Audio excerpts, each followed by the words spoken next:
Donc, nous reprenons, Baruch Hashem, tous ensemble, l'étude de cet hôtel des parfums, comme il est appelé, communément appelé. Vous vous rappelez, on avait dit sur la problématique, c'est un hôtel appelé intérieur d'or, parce que justement, il est peint en or, il est à l'intérieur, dans le cadre de l'hôtel. On avait développé l'idée, pourquoi est-ce que Moshe avait une difficulté, eh bien, à en comprendre le sens, qu'est-ce qu'il représentait réellement. Et on avait développé cette idée qu'en fait, il exprime, eh bien, la résidence, le lien indéfectible entre Akash Borou et le peuple juif. D'accord? Vous vous rappelez de ça? C'était les bases que nous avions développées. Ce que je voudrais essayer d'aborder avec vous aujourd'hui, grâce notamment au Kliakar.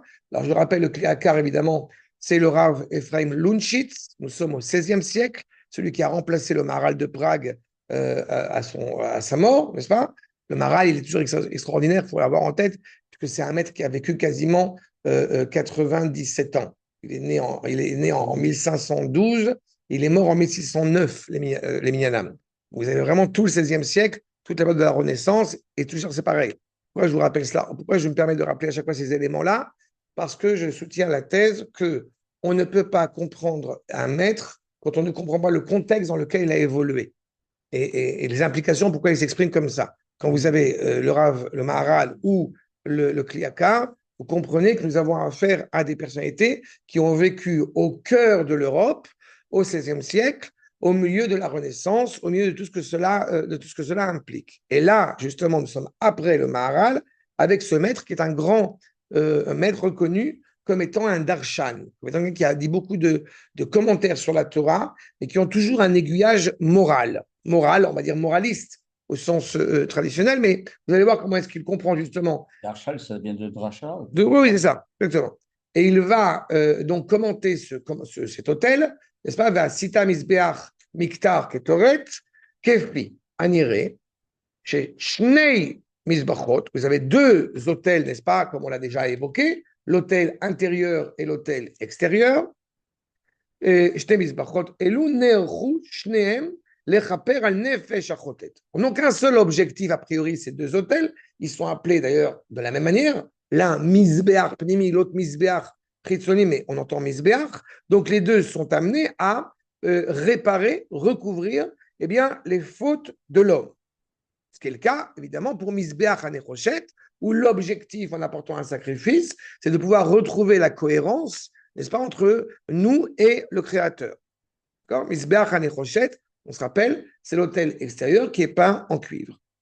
Ba lechaper al chelke achomer, ve'agouf, anagouf be'even achet. On vient réparer, puisqu'on amène un sacrifice animalier, donc on vient réparer les scories, les iniquités matérielles, encore une fois, du corps qui a fauté. J'attire évidemment votre attention sur un petit détail qui a sa place. Il ne suffit pas d'apporter une entrecôte à Akash Borou pour expier nos fautes. D'accord? Ça veut dire qu'il doit y avoir un engagement de notre part de vouloir faire teshuva, et à ce titre-là, eh bien, on amène après un sacrifice pour résorber la situation. D'accord? On a toujours bien évidemment en tête que le premier sacrifice apporté, eh bien, n'est pas motivé par une faute qu'on aurait commise, mais motivé tout simplement par une reconnaissance envers Akadosh Baruch. D'accord? Je ne veux pas faire trop de digressions, mais je raconte toujours cette anecdote. Quand ma première fille est née, quand ma première fille est née, c'était le moment de Mincha. C'était l'heure de Mincha, et je suis allé prier Mincha après avoir vu, 2 minutes après avoir vu ma petite fille, mon petit bébé, qui a 20 ans, ça, prier. Eh bien, je n'ai jamais prié Mincha de manière aussi impressionnante que ce jour-là. D'accord? C'est-à-dire, je pleure entre chaque bénédiction, de joie, d'émotion, d'avoir eu cette première fille. C'était une fille, je suis désolé, c'était pas un garçon. C'est pas grave. D'accord? Mais c'est exactement ça. Et là, cette émotion-là, c'est tout un sujet concernant le sens du sacrifice, mais c'est ce qu'il faut entendre. Le premier sens des sacrifices, c'est d'abord de pouvoir orienter une émotion, une reconnaissance aussi grande envers Akadosh Baruch Hu, et qu'on n'a pas toujours, malheureusement, à l'heure actuelle, vers qui l'orienter. D'accord? Et c'est un devoir. Il y a une volonté, encore une fois, par ce sacrifice animalier. En français, vous avez une notion un petit peu, pas un peu, beaucoup destructrice, alors qu'en hébreu, il y a cette notion justement de léakriv, sous-entendu, karev, on veut rapprocher Akash Borou de nous dans cette réalité du monde dans lequel nous vivons. D'accord?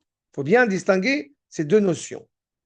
Maintenant, Ve'alav makrimim aba'alei chaim, justement, nous sacrifions sur cet autel les animaux, abaim tmurato, qui viennent à ma place. On a appris cela de Yitzhak Avinu. Quand il est en train d'être ligoté, n'est-ce pas, sur l'autel, eh bien, Akadosh Baruch Hu va enseigner un enseignement extraordinaire. Tu n'as pas besoin de mourir pour me servir. Pourquoi je dis que c'est extraordinaire? Parce qu'il faut se remémorer, là encore, la période où le fils aîné était sacrifié en l'honneur des divinités, le Molech, le culte du Molech, n'est-ce pas? Eh bien, où le père montait son fils en élévation et il le sacrifiait pour Dieu.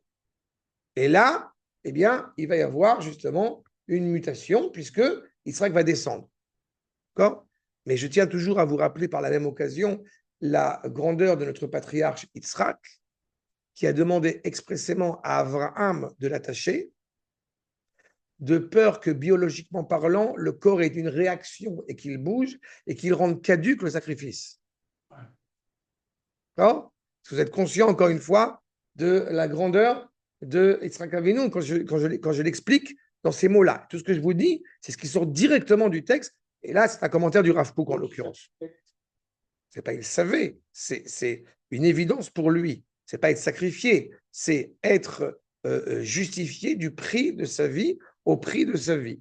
C'est l'épreuve, étrangement, mais c'est un sujet, encore une fois, à part entière, que je vous encourage d'aller voir sur mon site, parce que j'ai quand même 10 cours sur la ligature de Yitzhak. Je suis navré, c'est des sujets qui sont importants, on ne peut pas les traiter en raccourci. C'est pas?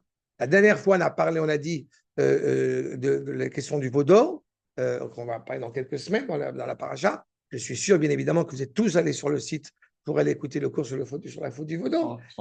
Sans exception. Mais voilà, on ne peut pas traiter le sujet en 2 minutes. Et il se trouve que c'est l'épreuve d'Abraham, ce n'est pas l'épreuve de Yitzhak. Parce que pour Yitzhak, il est évident qu'il faut monter sur l'autel. Pour Abraham, et justement pour l'épreuve de Yitzhak, ça va être de descendre de l'autel. Alors que l'épreuve d'Abraham, c'est d'être prêt à donner la vie de quelqu'un d'autre pour Dieu. Donner sa vie, si Akadosh Baruch Hu avait demandé à Abraham d'être prêt à mourir pour Dieu, il n'y aurait aucun problème. Parce qu'il est animé par la bonté infinie du Créateur à l'égard de ses créatures. Mais d'être prêt à sacrifier quelqu'un, en tout cas à ligoter, puisque la liturgie exacte, ce n'est pas d'ailleurs sacrifier, c'est akeda, c'est-à-dire ligoter, eh bien, ça, c'est l'épreuve. D'accord? Mais encore une fois, c'est même pas un petit chouïa de 10 cours, ce que je vous dis maintenant. J'ai fait 10 cours sur 19 versets, où chaque cours, j'étudie 2 versets au maximum et je décortique tous les versets l'un après l'autre. Si on veut comprendre comme il faut, eh bien, il faut l'entendre comme cela. Un arabe m'a dit une fois, je ne veux pas de ce Dieu qui demande à un père de sacrifier son fils. Je lui dis, rassure-toi, il ne veut pas de toi.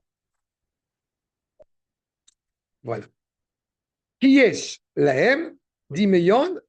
Oui, j'y vais directement dans ces cas-là. Yesh lahem dimion, el chomer adam. On a sacrifié un animal, puisqu'encore une fois, qu'est-ce que nous sacrifions? Qu'est-ce que nous ligotons? Qu'est-ce que nous élevons en élévation? La dimension matérielle qui est la nôtre. D'accord? C'est notre matériel, ce n'est pas la neshama qu'on va élever. Aval, michol makom. Ceci étant dit, gama neshama, ce qui est en gras, gama neshama sera kapara. Qu'est-ce que le Rav est en train déjà de nous dire comme ça en filigrane, là, doucement, doucement, nous amener à cela? Vous avez l'autel extérieur qui n'a d'autre but que d'expier les iniquités du corps, et vous avez l'autel intérieur qui a pour but, si je puis dire, d'expier les erreurs de la Neshama. Seulement, il y a une question qui s'impose. Comment, dès à présent, pourrions-nous penser que la Neshama ait pu commettre des erreurs? N'oublions pas que la Neshama, c'est une partie de la révélation de la volonté d'Akadosh Baruch Hu que nous portons en nous. Elle ne peut pas être erronée. Achre Asher Utma. Qu'est-ce qui s'est passé au niveau de la Neshama? Elle s'est rendue impure dans le corps. Utmea Bagouf Anagouf, ce corps qui a fauté. Elle ne peut pas être réparée par le sacrifice d'une bête. Comprenez que, on va prendre un exemple très frappant. Il y a une interdiction, n'est-ce pas, dans les 10 paroles données au Sinaï, d'assassiner quelqu'un. D'accord ? Je suis très têtu là-dessus, et ça fait des années en plus que tu me connais, tu sais que je suis très têtu là-dessus. Il n'y a pas d'interdiction de tuer, il y a une interdiction d'assassiner. Lo tirtsach. Il n'y a pas écrit lo ta'arog. D'accord ? Ça veut dire qu'on n'a pas le droit, en aucune manière, de tuer quelqu'un gratuitement. C'est ce qu'on appelle assassiner. Mais si on incombait aux 10 paroles, eh bien, aux 10 commandements, 10 français, 10 commandements, sur cette ambivalence entre tuer et assassiner, cela signifie que nos soldats, qui sont en train de retourner d'ailleurs apparemment très prochainement à Gaza, eh bien, s'engagent à commettre une faute selon le Créateur. C'est clair ce que je veux dire? Là, parce qu'ils vont tuer.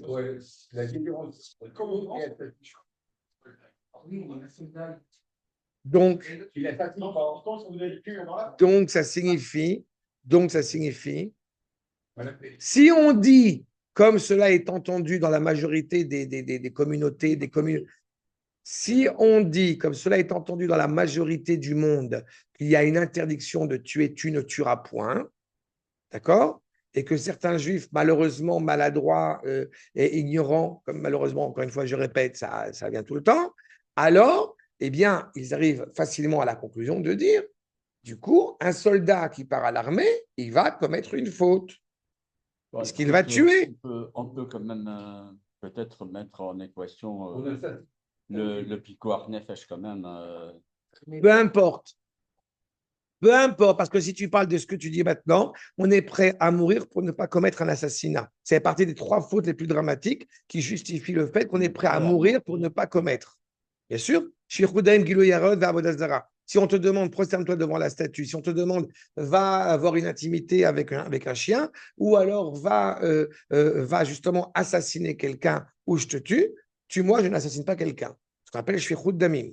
Donc, il n'y a pas de pikuach nefesh là-dessus, justement. Il y a picouar nefesh parce qu'on considère que nos ennemis viennent pour nous tuer. Non, ce n'est pas un pikuach nefesh. C'est pas un pikuach nefesh. Là, c'est une mitzvah. C'est fondamental.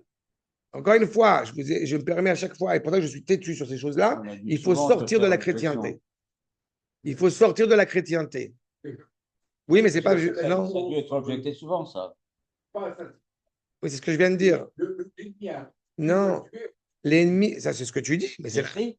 Ça c'est dans la Torah elle-même. Ashkem beorgo. Il n'y a pas Ashkem berotzro. On ne parle pas de Roshko, là. Justement. Donc c'est une mitzvah. C'est pas pikuach nefesh. C'est une mitzvah. Ben, l'un n'empêche pas l'autre. Hein. Pikuach nefesh. Non, pikuach nefesh, ça veut dire. Non, Rabotai, non. Pikuach nefesh, ça veut dire que nous allons enfreindre la Torah pour sauver une vie. D'accord? Donc, il y a une mitzvah d'enfreindre la Torah pour sauver une vie. Je détiens la thèse que non, on n'enfreint pas la Torah. On accomplit la volonté du Créateur. C'est pas on a enfreint la loi. Au contraire. Plus peu loin. Non, c'est un détail qui est très précis. Parce que toi, tu t'arrêtes sur le... Oui. C'est un détail qui est très précis. Parce que dans ce cas-là, si effectivement... Oui. Si on pensait une seule seconde, non, mais c'est très important. Si on pensait une seule seconde qu'il y aurait un problème, que c'est pikuach nefesh, comme tu dis, alors au moment où on a donc, tué des terroristes, on serait malgré tout attristé d'avoir ôté la vie de quelqu'un. Sauf que, pour ma part, c'est la part de la semaine, sauf que pour ma part, quand les Égyptiens se noient dans la mer, dois-je le rappeler, qu'est-ce qu'on fait? On chante. On chante, on danse, on s'éclate, on prend le tambourin et on est content. Pour que leur mort soit plus douce, quoi. Non. Oui, pour qu'ils créent. Non, peu importe. C'est un ennemi, tu es content qu'il meure, point. C'est un ennemi, tu es content que... Ça, c'est autre chose. Ça, c'est autre chose. Ça, c'est autre chose. Nous parlons de soldats. Je ne parle pas de mon voisin arabe. Tant qu'il ne m'a pas menacé, et s'il me menace, je lui réponds. Mais tant qu'il ne m'a pas menacé, je n'ai aucune raison d'aller prendre mon fusil, lui tirer une balle dans la tête. Mais non, c'est pas. Mais là, on parle de soldats. Je te parle pas autre chose. On parle de soldats. Le cadre militaire. Un soldat, il est sur le terrain du combat. Encore une fois, il y va pour accomplir une mitzvah. Donc, c'est une mitzvah, c'est pas normal, c'est normal de voir Akadosh Baruch Hu. Il n'y a que Akadosh Baruch Hu qui m'intéresse. Est-ce qu'accomplir un acte comme celui-ci est quelque chose qui est cohérent, qui est normal ou non? C'est pas c'est normal qui tue. Je veux savoir s'il est cohérent selon la Torah, d'ôter la vie de quelqu'un. Réponse, il y a une différence, je répète, fondamentale entre assassiner et entre tuer. D'accord? Donc, partant de ce postulat, l'interdiction d'assassiner n'a rien à voir avec la permission, voire même la mitzvah de tuer. Ce sont deux notions distinctes. Mais on habite. Donc, c'est un assassinat. Donc, c'est pas. Donc, peu importe, quelles que soient les raisons motivées. Ou alors, il vient, ou alors c'est un assassinat, ou c'est un meurtre. Ça n'a rien à voir. C'est tout. C'est juste, mais ça, pour bien mettre en distingue ces deux notions. S'il ne vient pas me porter préjudice, d'aucune raison justement, s'il ne vient pas me porter préjudice, alors vouloir lui ôter la vie, ça s'appelle un assassinat. C'est tout. Mais dans le cas où nous sommes un cadre collégial, collectif du peuple, donc automatiquement, cela implique nos soldats. Il faut être conscient, encore une fois, de la valeur et de la justesse des mots. C'est tout. Un soldat n'est pas un civil comme les autres. Justement, un soldat n'est pas un civil. D'accord?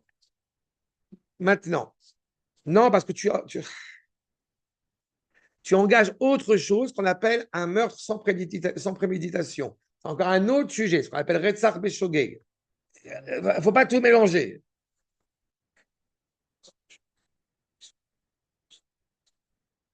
Un Retzach Beshogeg, je vous rappelle, c'est quelqu'un qui a été jugé pour avoir commis un meurtre sans préméditation et qui, par conséquent, va avoir le privilège de pouvoir habiter, si je puis dire le privilège, pour être sauvé, pour être épargné, d'habiter dans une ville refuge. D'accord? C'est encore autre chose.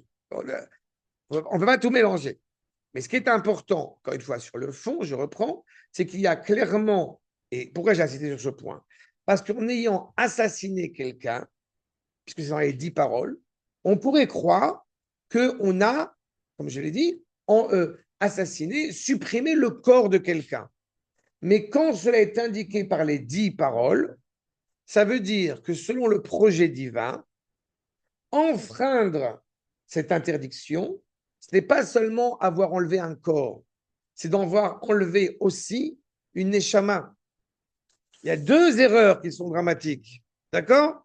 Il faut bien entendre cela. De manière générale, pourquoi vous n'assassinez pas? Pourquoi vous ne convoitez pas la femme du voisin?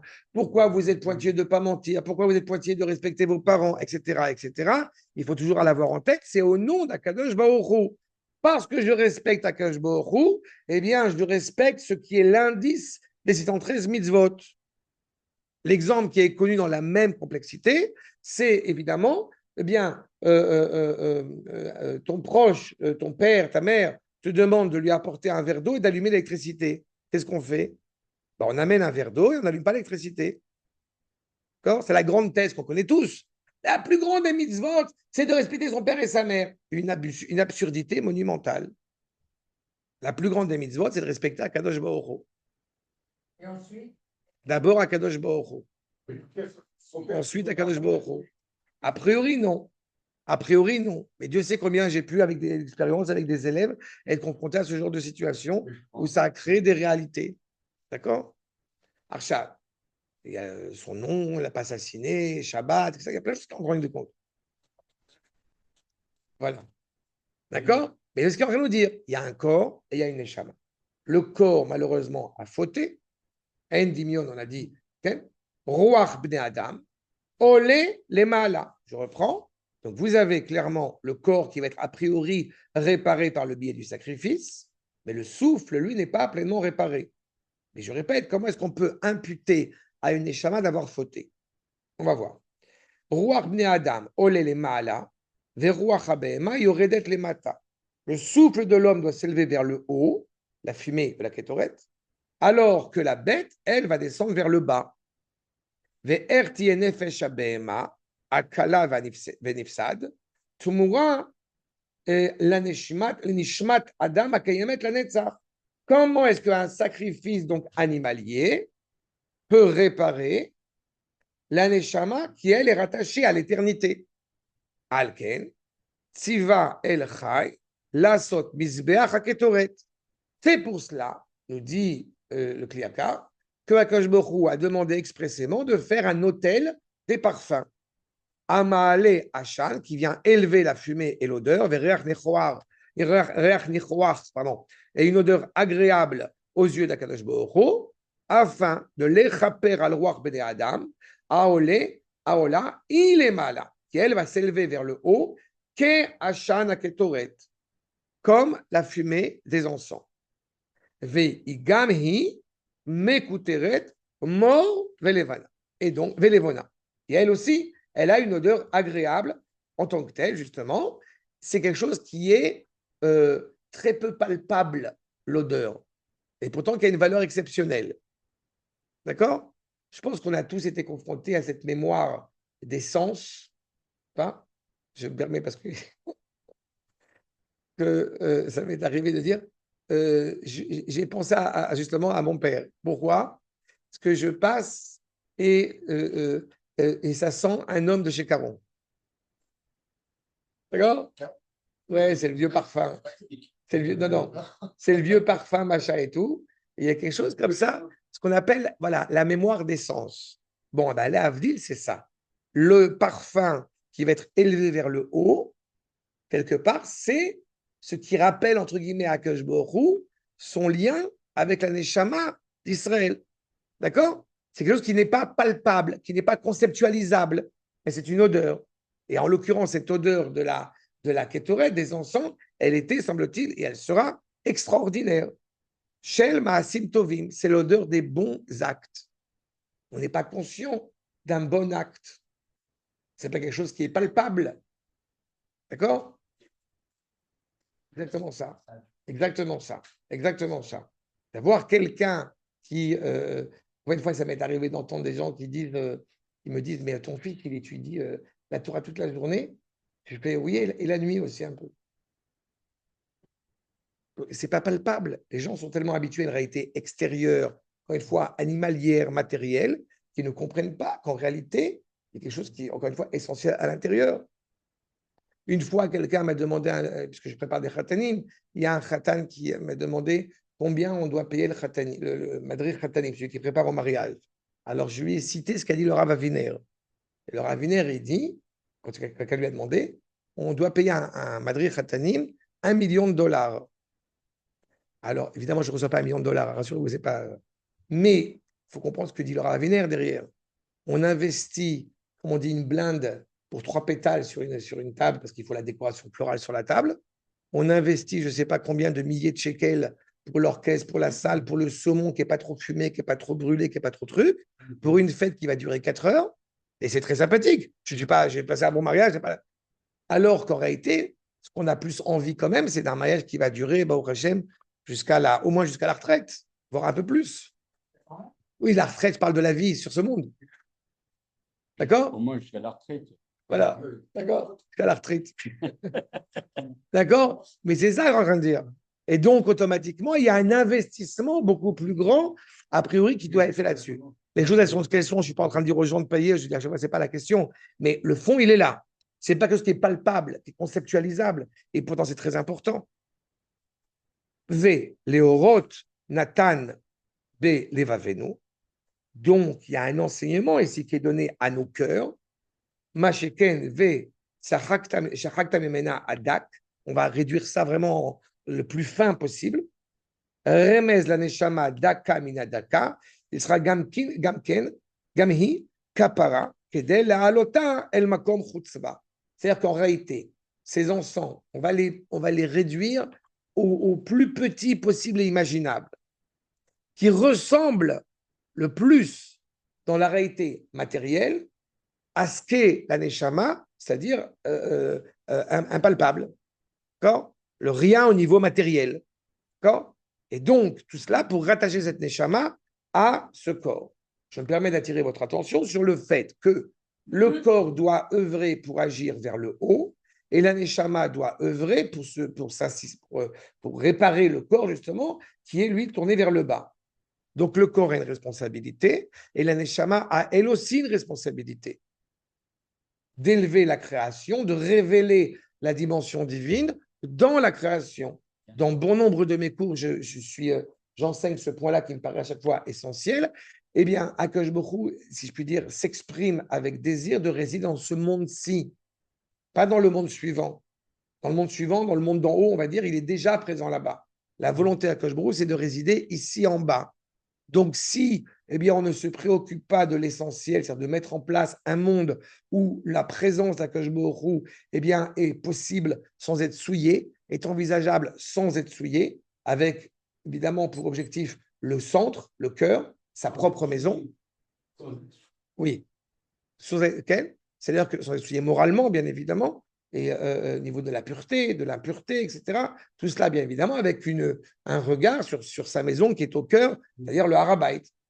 Enfin, on devrait tous, en Israël, eh bien, s'interroger, s'intéresser sur l'endroit où il y a encore malheureusement quelques cafards qui jouent au football de moins en moins, au Hachem, mais c'est ça qu'on est en train de parler. Amen. D'accord? Mais c'est ça. Donc la Neshama, elle a aussi cette responsabilité. Ou mispar amot misbeach, justement, comment est-ce que cet hôtel, on avait dit, est construit, cet hôtel intérieur? Accrochez-vous, on va faire encore un petit peu de mathématiques. Mais ce n'est pas beaucoup. On a dit, c'est une ama, une coudée sur une coudée, pas? Et en longueur, je crois, une coudée et demie ou deux, je ne sais plus. Pas bon, il y a un peu plus long, on va y revenir. Misber Zeyochia, donc on va nous montrer à travers la taille de cet hôtel, Ama Erko ve Ama Orbo, n'est-ce pas? Sa longueur et sa largeur. Non, pas longueur, je dirais. Son périmètre. C'est longueur? Horaire, c'est le périmètre. Circonférence. Circonférence. Oui, mais c'est un carré. C'est pas une circonférence, c'est un carré. Il est carré, donc c'est pas le contour. Ok. Ve'ama Orbo. Pardon? Périmètre, c'est ça, je dis.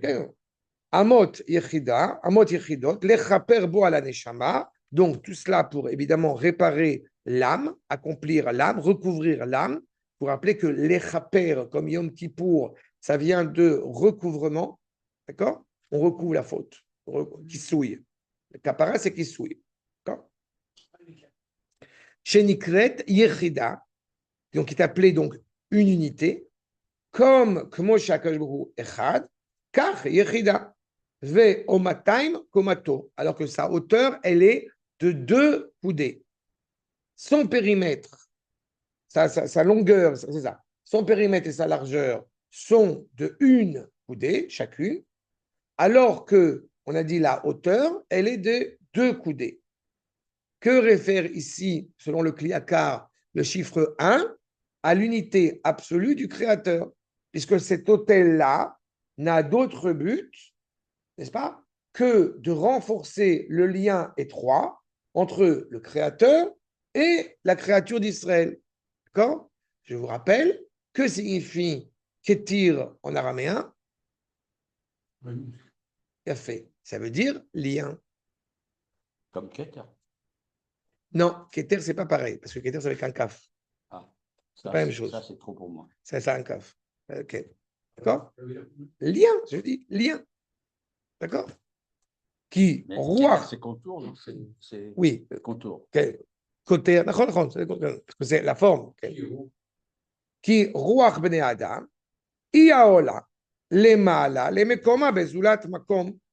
Le souffle, comprenez évidemment le souffle au sens spirituel du terme de l'homme, s'élève vers le haut, au-delà d'un espace. La neshama n'est pas réduite à un espace. La neshama, vous savez très bien qu'elle ne veut pas descendre sur terre. Sauf qu'elle ne peut pas, elle n'a pas d'autre rôle que celui-ci. La neshama va descendre. Quand vous entendez haut et bas, j'espère que c'est clair pour tout le monde que c'est une image. D'accord? On n'est pas chez les Grecs. Il n'y a pas Zeus en haut et Hadès en bas. On n'est pas là-bas. Et la notion de haut et de bas, c'est la notion de hauteur qui est infinie face à la réalité matérielle qui, elle, est finie. D'accord? Maintenant, elle n'est ni mesurable, ni conceptualisable. Même une notion d'élévation, quand même. Oui, c'est ça. C'est ce que je dis. Mais cette notion d'élévation, tu dois la comprendre dans le sens de l'infini. Pas dans le sens que tu vas regarder le nuage en haut et tu vas te dire que Baruch Hu, il est assis sur un nuage. C'est ça, exactement. Et qui ne se touche pas d'ailleurs. Voilà, exactement. Exactement. apothéose, ça vient de apothéose, c'est voilà, le maximum de Dieu. Alors que non. D'accord? Notre objectif, c'est de pouvoir parler avec Akadosh Baruch Hu face à face et être entier avec lui, ce qui se trouve à Yom Kippourim, ce qui se trouve dans cet hôtel qu'on avait rappelé la dernière fois, et ce qui se trouve au sein même du Beth Amikdash. D'accord? Il y a une phrase de Edmond Flegg que j'adore. Nous sommes le peuple qui tutoie Dieu. Bien sûr. D'accord? C'est quand même quelque chose Mais d'extrêmement le plus extraordinaire. extraordinaire chez nous, c'est que deux personnes peuvent se mettre dos à dos et en même temps voir Hachem face à face. C'est beau. Les chérubins. D'accord, en effet. Ah oui, il n'y a pas besoin de regarder l'un vers le haut. D'accord? Mais c'est ça. La présence d'Akadosh Baruch Hu, encore une fois, qui est inscrite dans cette réalité-là. Mais donc la Neshama a pour œuvre, puisqu'elle ne peut pas œuvrer contre le projet du Créateur, de descendre en bas, mais du coup, elle risque d'être souillée, j'ai envie de dire, extérieurement parlant, tout la douche après 120 ans. N'est-ce pas? Pour réparer justement ces inéquités, ces scories, avant la résurrection des morts, n'est-ce pas? Au 10e millénaire. Archa. Donc, Aola Lemala, au-delà de l'espace, chez Yesh la Tor Agouf, puisqu'elle est inscrite au sang, encore une fois, dans le corps, Vezman Aktarato, Baboker ou Baerev. Quand est-ce qu'on va brûler les encens? En même temps que le sacrifice ponctuel qui est pratiqué dans le Beth Amikdash, c'est-à-dire le matin et le soir. Pourquoi? Parce que Neshama Baboker, I ba beyalduto, Zman zrichat shimsho, ou baerev ishava el avia. Qu'est-ce qui se passe le matin? On dit tous les matins. Chemla rabba neshama teora shalatatabi. Pas tous les matins, une certaine dimension de la neshama est revenue en nous pour aller œuvrer et parfaire le monde. Et quand on va se coucher le soir, eh bien, elle s'élève pour rendre des comptes. Donc, évidemment, quand est-ce qu'on va amener les encens? Quand est-ce qu'on va brûler les encens? Le matin et le soir. D'accord? Ishava et la via. Elle retourne le soir vers son père. Son père, c'est qui? Évidemment, mon père qui est aux cieux. Keyeme Neorea, Ve'alvaï, comme sa jeunesse pimpante. J'étais Yetzia, j'étais Yetzia, Ke Bia Belochet. Qu'elle puisse être pleinement nettoyée le soir pour revenir toute propre le matin. D'accord? Tu m'as entendu? C'est l'encens qui est brûlé, ce n'est pas la neshama qui est brûlée. Mais l'encens, on a évoqué la dernière fois, que brûler, c'est en réalité pour faire une seule unité. Tu entends par là même, comme je l'avais indiqué, que la participation de l'homme au projet divin implique un des scories possibles, des erreurs possibles, qu'il nous faille réparer, qu'il nous faille élever. D'où la place, que j'avais dit la dernière fois, d'où la place de la chelbena, qui sont mauvais, et que adjoint aux autres encens, parmi les 11, n'est-ce pas? Eh bien, non seulement elles sont soudainement mauvais, elles sont soudainement bons, et elles renforcent la bonne odeur des autres éléments de l'encens. D'accord? Mais parfois, c'est nécessaire. Brûler, c'est dur, mais parfois, eh bien, il est bon de brûler Gaza pour pouvoir lui en sortir une bonne odeur. Bon, okay.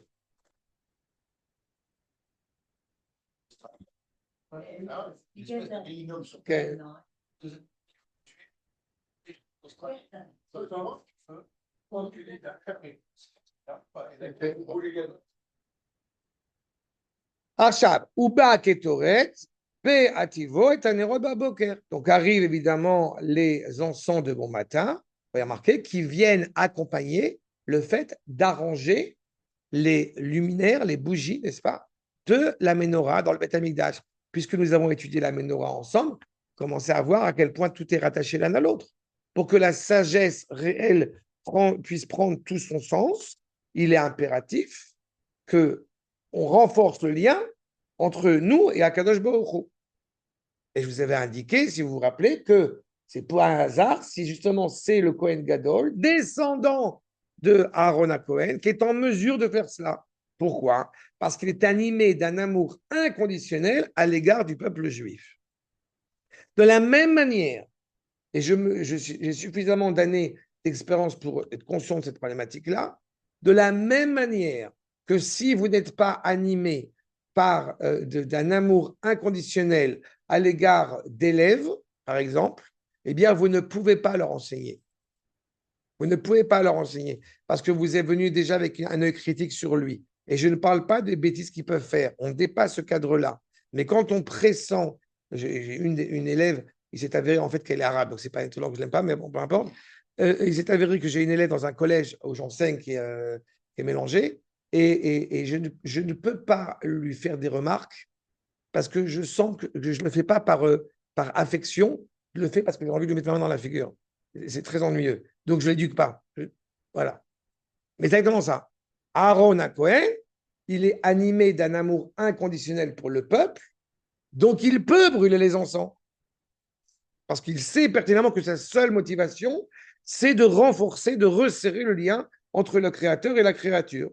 Ou Ba'erev, Be'alot et Tanerot. Quand on arrange aussi pareil les bougies de la menorah le matin et le soir. Ou Mare Aerev Aboker, encore une fois, eh bien, Emet. On voit ça, encore une fois, la vérité, cette luminosité. Je rappelle que la menorah est allumée tout le temps. Simplement, on arrange, on rajoute de l'huile, etc. Qui ou mitiaches les ner Elohim nishmat adam. Nous savons que, eh bien, quand on parle des bougies, on parle de la lumière divine qui nous anime. Pas ner Hashem nishmat adam. C'est le verset dans Michelet. D'accord. C'est pour cela, vous savez que il y a au moins une famille en Israël. Je sais qu'il y en a beaucoup plus grâce à Dieu, mais vous savez qu'il y a au moins une famille en Israël où il n'y a jamais de bougie sur le gâteau. Pas. Pourquoi? Parce que c'est une coutume chrétienne, c'est une coutume goy. Les juifs, on n'éteint pas les bougies sur un gâteau. Il n'y a pas de bougie d'abord, pour commencer. D'accord? Ouais, Vous allez me dire. Ça met de la cire. En plus, c'est voilà. Mais on ne met pas, encore une fois, chacun fait ce qu'il veut, mais chez les juifs, on ne met pas. Chez les. Encore une fois, je répète, c'est exactement cela. Mais il y a beaucoup qu'on ne sait pas, qu'on apprend Baruch Hashem, mais c'est une coutume d'origine non juive, et elle cache derrière cela la problématique que vous avez ici. Ça veut dire, encore une fois, on ne peut pas éteindre le nerf, puisque c'est ner Elohim. On ne peut pas éteindre une bougie. Les bougies, on les garde pour Shabbat. Et même quand on éteint, vous savez pertinemment la bougie de l'Avdallah, je profite de vous l'expliquer. Quand on éteint la bougie de l'Avdallah, ou la bougie de l'allumette, la flamme de l'allumette, on ne l'éteint pas en soufflant dessus. On fait comme ça, on met dans le vin, on ne souffle pas sur une bougie. Parce que la bougie, c'est, encore une fois, la dimension d'Akadosh Baruch Hu. D'accord? Peu importe, une bougie, une allumette, ce que vous voulez, peu importe. On ne souffle pas sur une bougie. C'est Ner Elohim. Ça ne se fait pas d'éteindre une bougie dans la tradition juive. D'accord? Et j'espère que ça a bien été compris, que je n'ai pas parlé d'anniversaire. Je dis ça parce qu'en général, c'est aux anniversaires. Si maintenant on se penche une seconde sur la question de l'anniversaire, rappelez-vous seulement que dans la Torah, le seul qui a fêté son anniversaire, c'est le pharaon. Et tout ce que ça a de problématique. Comment est-ce qu'un juif fête son anniversaire? Eh bien, d'abord, c'est un jour de reconnaissance envers Akadosh Baruch Hu, d'avoir un an de plus pour pouvoir travailler, pour pouvoir œuvrer, pour faire encore plus de bien aux yeux du Créateur, s'il m'a donné encore, entre guillemets, un an de sursis pour faire encore plus de mitzvot et faire le bien. Ça, c'est une première chose. Et on fait un gâteau qui est tout à fait légitime et c'est sympathique, surtout pour les enfants, mais pas que. Et encore une fois, on est content, on est réjoui, on peut se réjouir, c'est pas le problème. Mais il n'y a pas de notion de bougie. Et au niveau des cadeaux, évidemment, quand on va apporter un cadeau, en fonction de la personne, ce qui va lui permettre de faire des meilleures choses dans sa vie. Certains aiment les livres, par exemple, j'en connais personnellement. D'accord? Certains aiment les bagues. Voilà, d'accord? Chacun. Écoute, je vais te faire rire. Je vais te faire rire, mais quand on a déménagé plusieurs fois, quand le type, il nous a dit, le déménageur, il nous a dit, oui, vous avez une télé? On n'a pas de télé, on n'a pas d'écran, on n'a pas de truc. Et il dit, comment je t'entends 2 secondes? Vous êtes religieux? Je fais, bon, on essaie de faire la Torah. Bon, donc vous avez une bibliothèque? Je fais, oui. Voilà. Pire, et là, il dit, là, il commence à faire Yarabbi. Voilà. Non, mais c'est au point, bonjour, c'est là. Voilà. C'est là que ça fait ça. עכשיו, נשמת אדם, כי הבוקר זמן הטבת הנר אלוהים, puisque le matin, on ajoute encore une fois de l'huile pour arranger les bougies, encore une fois, et l'huile qu'elle a pu propager. Ner Elohim, nishmat adam, letiv maasea. Pourquoi on se lève le matin? Quand on s'interroge, pourquoi on se lève le matin? On se lève le matin pour œuvrer, pour parachever l'œuvre de la création. D'accord? C'est ça notre but. J'aime citer cette halakha, combien elle est parfois délicate. Encore une fois, je l'ai dit à plein de gens, des élèves plus jeunes, moins jeunes. Je m'arrête là-dessus parce que c'est important. vous avez, on est en plein été, il fait très chaud, vous avez le masgan juste sur vous. D'accord? C'est l'image que je prends en général. Et à l'inverse, on est en plein hiver et vous entendez la pluie dehors. D'accord? Et il faut se lever. Vous sentez là, vous sentez le petit. Voilà. Et à ce moment-là, on est sous la couette, il y a le chauffage, il fait, mais on entend la pluie dehors. D'accord? Et il faut aller travailler. D'accord? C'est fait. Alors, je me permets de vous attirer, d'attirer votre attention sur une halakha qui est très intéressante. Koum Kehari. Lève-toi comme un lion. Et pourquoi c'est extraordinaire? Parce que le lion, si vous êtes conscient de cela, ne se lève pas. Comment on peut dire lève-toi comme un lion? Le lion ne se lève que pour deux choses. Il se lève pour manger, mais non, il se lève pour manger ce que sa femme a été chassée, puisque le lion ne chasse pas. Oui, c'est la femme. D'accord? C'est un mec normal, quoi. Le lion se lève pour manger et pour dire bonjour à sa femme. Quand je dis bonjour, je me suis... C'est compris. D'accord?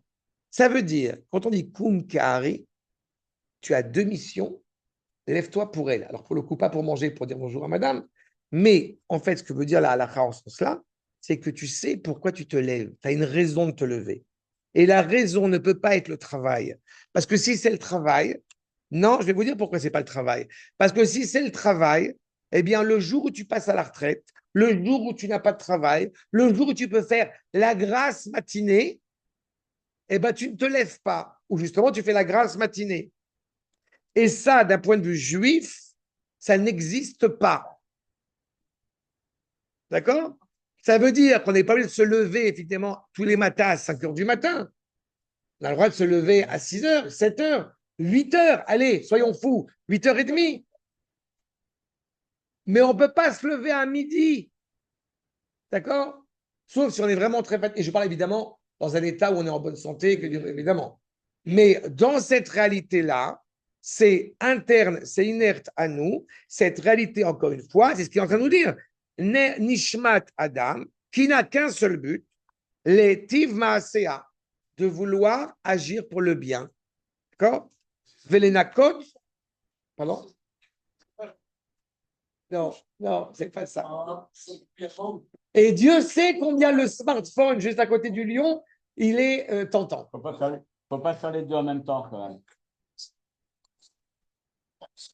C'est la femme qui nous envoie. Encore une fois, vous savez qu'à partir du moment où vous commencez à penser, Très poli, hein. Bonjour, bonjour.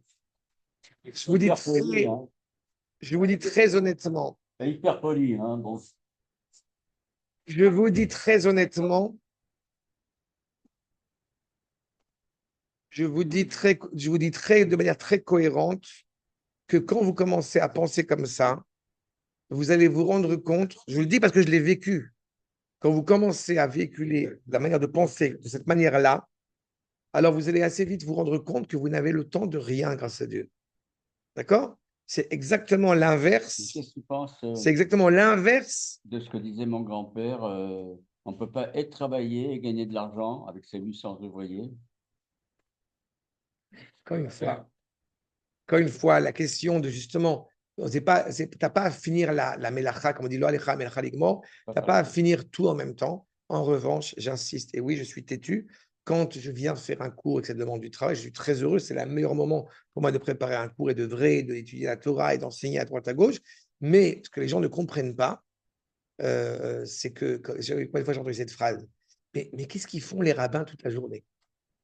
Voilà. Et en tant qu'enseignant, en tant qu'éducateur, en tant qu'enseignant, en tant que quelqu'un qui a servi quand même de rave et qui œuvre encore, je ne sais pas comment ça se passe en dehors d'Israël, mais je peux vous assurer qu'en Israël, quand on enseigne la Torah, et je ne suis pas, je sais pas qui, je suis déjà, grâce à Dieu, avec toujours la tête qui tourne, la tête qui fonctionne, il faut que je prépare un cours là, il faut que je réponde à ça, pourquoi elle a répondu, j'ai un khatan à préparer. On est constamment comme ça. Mais c'est ce pourquoi nous avons été façonnés. On n'en tire pas de fierté. L'echach mutsarta, comme dit Maseret Avot, altarzik matzmecha, ne te prends pas pour je sais pas qui, parce que c'est pour ça que tu as été créé. Donc c'est absolument dramatique, encore une fois, quand on a affaire à des gens encore une fois, qui perdent leur temps de rien.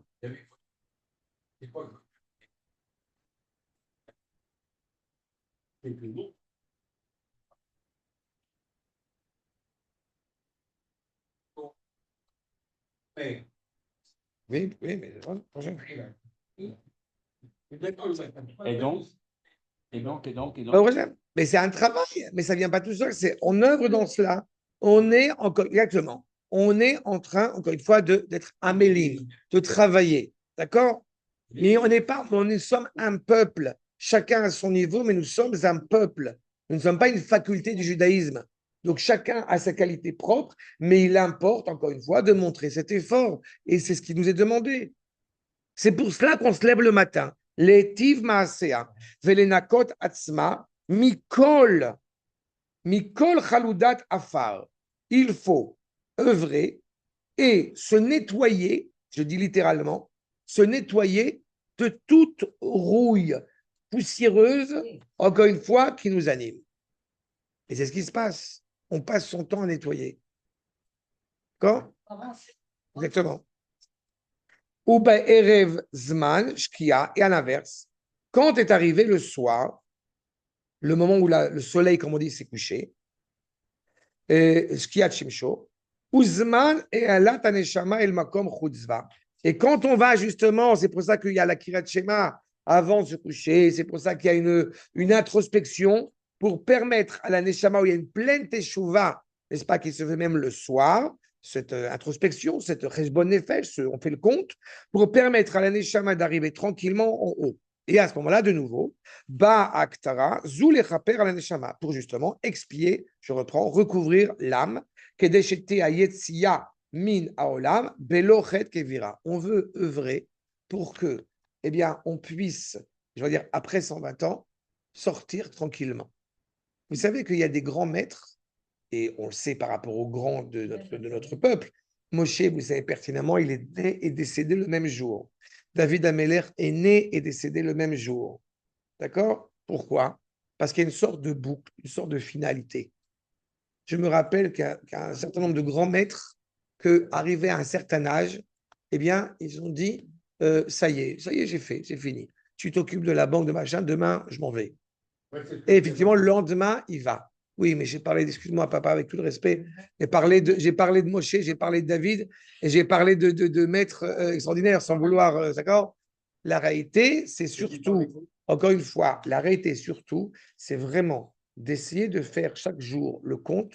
Je fais partie de ces gens qui est le plus désespéré si j'ai fait une journée, et grâce à Dieu, ça n'arrive pas, ou que très, très, très rarement, mais une journée où je finis la journée en disant c'était une journée de gâchée.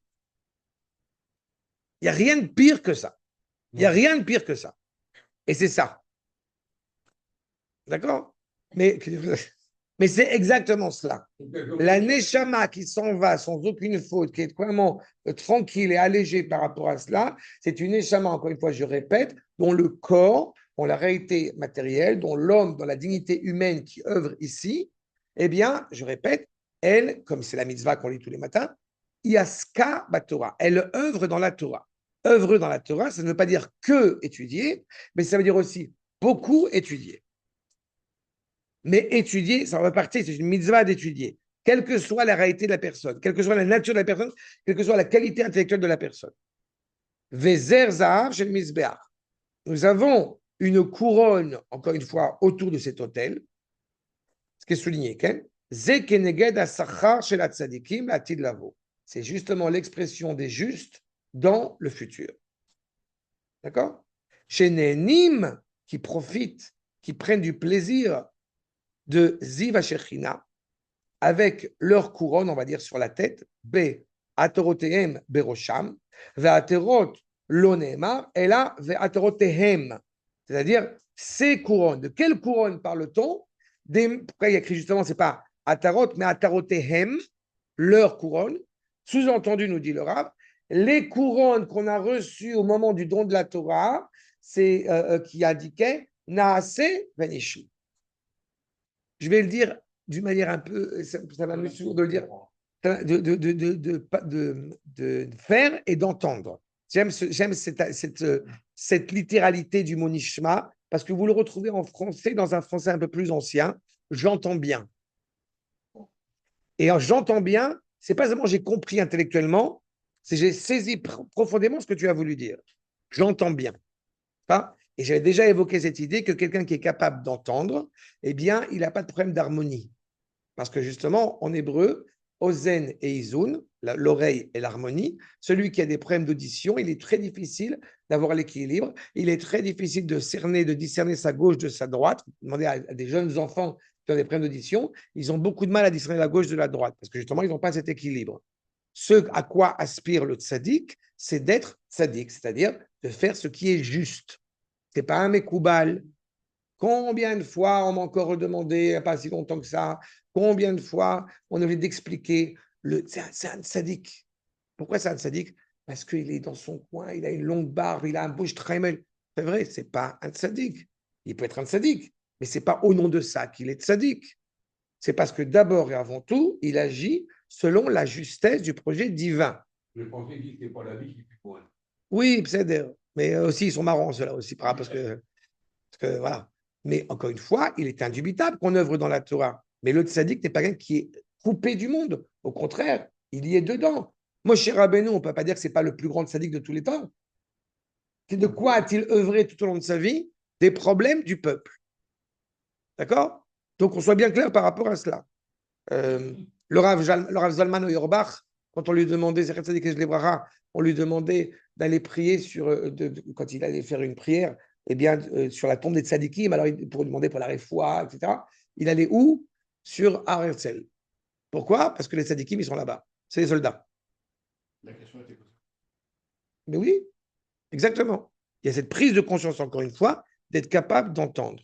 Maintenant, le tzadik, celui qui est animé par cet amour de la Torah, il y a une image que j'adore dire, qui n'est même pas de moi, mais que j'ai beaucoup aimé, quand on demande qu'est-ce que c'est que le monde futur. Est-ce qu'on sait que le Gan Eden, le paradis, et j'aime cette explication. En fait, le paradis et l'enfer, c'est le même endroit. D'abord, il n'y a pas d'enfer chez nous, mais vous allez comprendre l'idée. Le paradis et le purgatoire, c'est le même endroit. Seulement, ça dépend de la personne. Je m'explique. La personne qui a rêvé, qui a étudié la Torah toute sa vie, et qui ne rêve que d'une seule chose, c'est d'étudier en Chevruta, avec le Rav Kook, le Rambam, Rashi, etc. D'accord? Lui, il arrive dans le monde futur, ça fait rêver. Je sais, moi aussi, je n'arrête pas.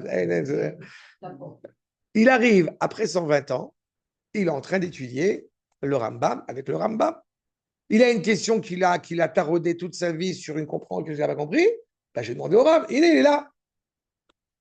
Pour celui qui a adoré la Torah, c'est le paradis. Celui qui a haï la Torah toute sa vie, qui n'a pas arrêté d'insulter les, on va dire, les religieux, les machins et tout, qu'est-ce qu'ils vont nous casser encore la tête, ces rabbins et ces machins et tout, où est-ce qu'il arrive? Auprès du Maharal, du Rambam, du Rav Kook, pour lui, c'est l'enfer. Parce qu'il va se retrouver en train d'étudier la Torah alors qu'il n'a pas supporté ça toute sa vie. Je trouve que cette image est, je trouve que cette image est extraordinaire. D'accord? Donc, c'est ça les tzadikim. Ils ont la couronne sur la tête parce qu'ils savent déceler, encore une fois, l'authenticité. J'ai entendu aujourd'hui, ce matin j'ai étudié, ce matin j'ai entendu un cours du Rav Yoshua Shapira sur le Sfat Emet, génial, un truc qui était extraordinaire. Il a rappelé au moment du décès du Rav Mordechai Eliyahu. Et tous les gens qui sont venus, tous les grands mecs sont venus, et ils ont cité plein de merveilles qu'a fait le Rav Mordechai Eliyahu. Et le Rav Drukman, Rav Fren Drukman, qui était aussi là-bas, qui depuis est décédé, mais qui était un grand ami aussi, élève du Rav Yehuda, du Rav Kook et tout ça, il arrive là-bas et il dit, je vais vous dire le plus grand mot fait, la plus grande magie, la plus grande merveille qu'a fait le Rav Mordechai Eliyahu. Mais vraiment, c'est le plus grand de tous. Et tout le monde était surpris, parce que qu'est-ce qu'il a à pouvoir dire? Ils ont déjà raconté. Et il dit, en général, on dit que Tzadik Gozer et Akash Baruch Hu Mekayem. Un Tzadik qui fixe un décret et Akash Baruch Hu, il donne suite, il donne acte à la parole du Tzadik. Mais le Rav Mordechai est encore plus grand que ça. Tout ce qu'a dit Akadosh Baruch Hu, il l'a fait. D'accord? Je trouve ça, mais voilà, c'est exactement ça. Oui, Encore un mot fait. d'accord. Dora. Chi, Israël. Israël, les vaillants. Israël. Tout Israël. C'est comment ça? D'accord. C'est un mot fait. C'est bon, vas-y. Rabotai, donc je poursuis. Atid Akadosh Baruch Hu, Le'achziram lahen. Encore une fois, Akadosh Baruch Hu, il va rendre cette âme, comme il la rend tous les matins, il la rend aussi à la fin des temps, au moment de la Géoula, à ceux qui, encore une fois, ont été suffisamment inscrits dans ce cheminement-là, comme il est inscrit dans le traité de Berachot, la Gemara, Vatarotem Berosham, leur couronne sur la tête, Otana Atarot, Shenil Kechumiem, ces mêmes couronnes qui leur ont été prises, Ve'atid Larziram Lahem. On dit tous les matins, Neshama Shelatatabi, Atid Larzira, la Kachat Ve'Larzira. Il va la prendre, il va la rendre. Ça veut dire que comme il est indiqué, Kol Amer Tzadikim, tout le peuple juif est tzadik, ou en potentiel ou en acte. Tzadik complet, fini, ça n'existe pas. Il y a chacun d'entre nous, on est obligé de se porter volontaire, mais chacun d'entre nous a pu faire des erreurs, ou en pensée, ou en parole, ou en acte. D'accord? C'est une réalité. Celui-là, sont bien. D'accord? Qu'on soit Benoni. Qu'on soit Benoni, ce sera déjà pas mal. Okay. Amrou Rabotenouzal. Amrou Rabotenouzal. D'accord? Ce qu'on dit clairement les maîtres dans les Gemara sur ce sujet. On ne peut pas penser qu'on est le dernier des pourris parce que c'est contraire à notre identité d'Israël, et on ne peut évidemment en aucun cas penser qu'on est parfait, puisque ça non plus, ce n'est pas concevable. D'accord? Pardon? Oui. En parlant de toi. Oui,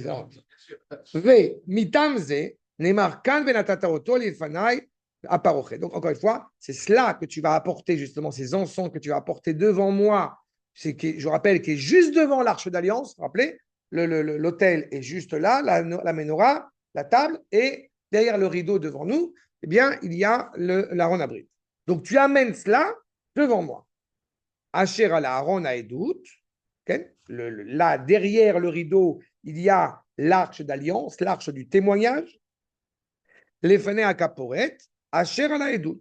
Et je rappelle, Kaporet, c'est de quoi par le nom des chérubins.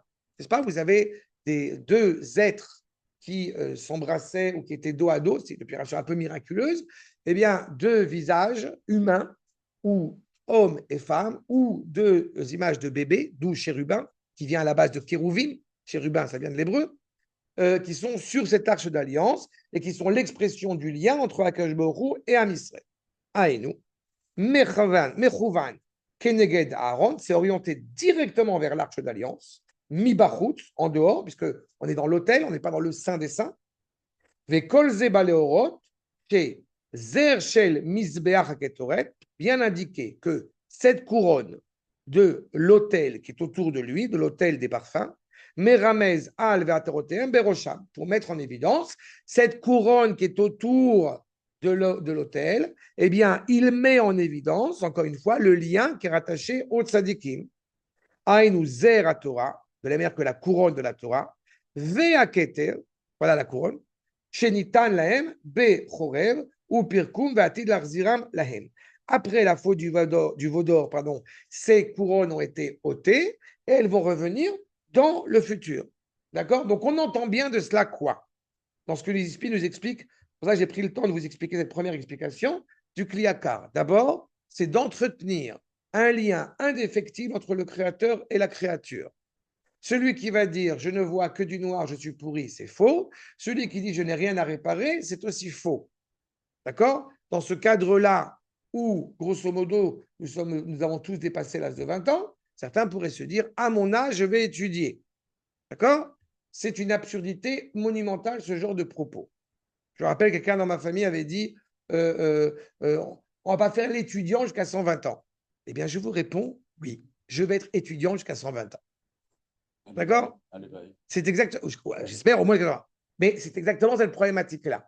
C'est-à-dire celui qui ne comprend pas qu'en réalité, on est constamment en train d'étudier, d'avancer, de progresser, il n'y a pas de recette miracle. C'est déjà un miracle d'avoir un esprit pour pouvoir étudier. Mais quand on comprend cela, alors on comprend automatiquement qu'il y a une réparation ponctuelle pour pouvoir continuer à élever en étant conscient de la réparation possible du corps et presque, j'ai envie de dire, grâce à Dieu, inévitable du corps, mais aussi la réparation et surtout de l'aneshama, l'intérieur et l'extérieur. le rapport dans le corps entre l'intérieur et l'extérieur. L'intérieur, bien évidemment, si je fais ce parallèle avec le corps humain, n'est pas palpable. Vous savez qu'au Moyen-Âge, les médecins, encore une fois des gens intelligents, les médecins français ouvraient les cadavres pour essayer de voir où se cache la neshama. D'accord?